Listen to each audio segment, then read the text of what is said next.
name is Freya. And I'm Bea. Today we'd like to share our culture. We hope that through this you will be able to learn more about our culture.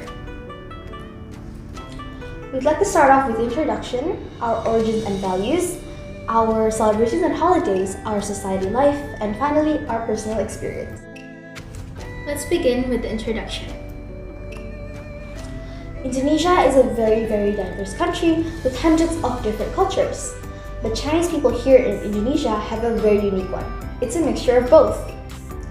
Through many years and generations, the Chinese culture brought by the Chinese settlers was slowly infused into the Indonesian culture itself. Our cultures are so integrated that we even have our own batik, a pattern native to Indonesia called the Chinese batik. It is filled with dragons and phoenixes from the Chinese legends. Chinese people here in Indonesia are no strangers at all. Many Chinese Indonesians helped in the fight against the Dutch colonizers, and many were declared national heroes. The origin of Chinese culture in Indonesia started when the Chinese went all the way to Indonesia, or Nusantara as they called it in the past, a country rich in spices and resources, to trade. Those traders eventually adapted to living in Nusantara, that even some of them got married and started a family with the locals. Just like our great-grandparents did. Freya and I are both fourth-generation Chinese descendants. Next, we'd like to discuss our Chinese cultural values. The first one, the elderly. Culturally, we highly respect our elders. A standard Chinese home usually consists of 3 generations: the grandparents, the parents, and the children. The elderly are considered the wisest as they have the most experience in life. Therefore, an important role in the family. Next, the color red. In Chinese culture, red symbolizes luck, joy, happiness, and celebration. It is believed to ward off evil spirits and bad luck. And finally, family. We highly value family and togetherness, which is why every holiday we get together and celebrate. Speaking of celebrations and holidays, we would like to share about the 2 most important celebrations in our culture. Beginning with the Chinese New Year. Chinese New Year, or also called the Spring Festival, marks a new year on the Chinese lunar calendar, and it represents desire for a new life. It also marks a new Chinese astrology sign. The main activities include putting up red decorations, reunion dinner on Chinese New Year's Eve, lighting up fireworks and firecrackers, giving red envelopes called ang pao, and other gifts. The decorations that are often seen are hanged red Chinese lanterns, red couplets pasted on doors, as well as red New Year pictures decorating banks and official buildings, portraying images of prosperity. Public decorations are done a month before, whereas home decorations are traditionally done on Chinese New Year's Eve.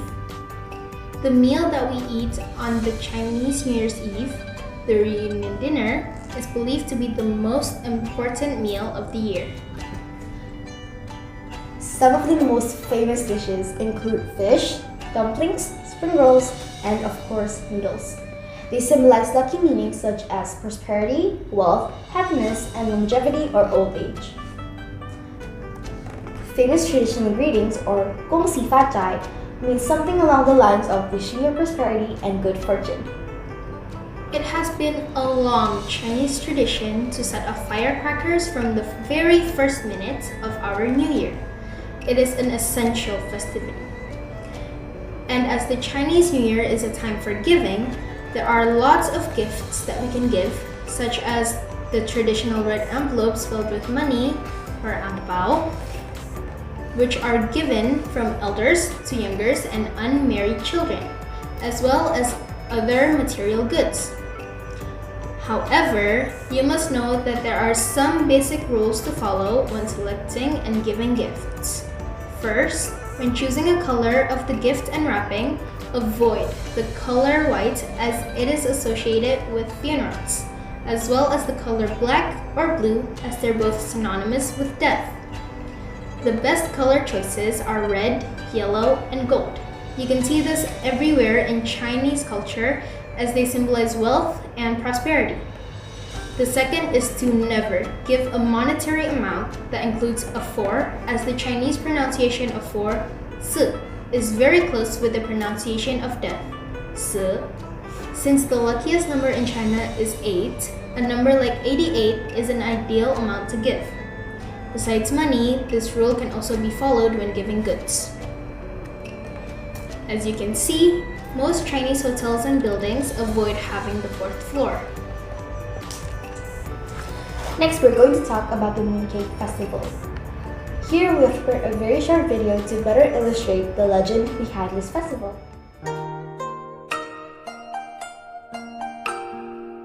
As the legend goes, in the distant past there was a beautiful woman called Chang'e.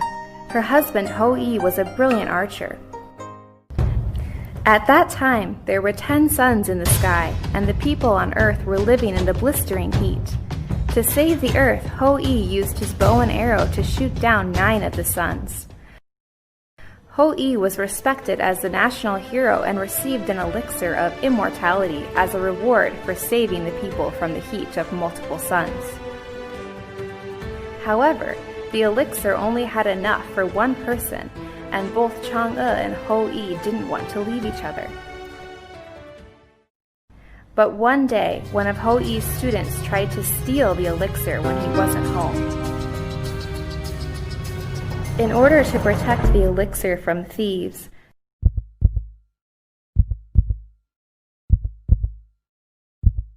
Chang'e took the magic elixir of immortality.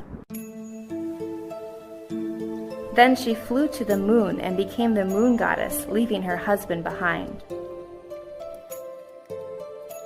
Alone on Earth, Hou-Yi missed his wife so much that he made an offering to the moon and tried to find the shape of Chang'e on the moon. To remember Chang'e, Chinese people worship the moon by eating fruit and moon-shaped desserts called mooncakes. This is the legend of the origin of the Mid-Autumn Festival, which is also called the Moon Festival. Nowadays, the Mid-Autumn Festival, which is also a harvest festival, has become a family holiday like Thanksgiving. Chinese people celebrate the Mid-Autumn Festival by having a large dinner with family, worshiping the moon with gifts, traveling, viewing lantern shows, eating various desserts, and flying lanterns to pray for their happiness and the happiness of their families.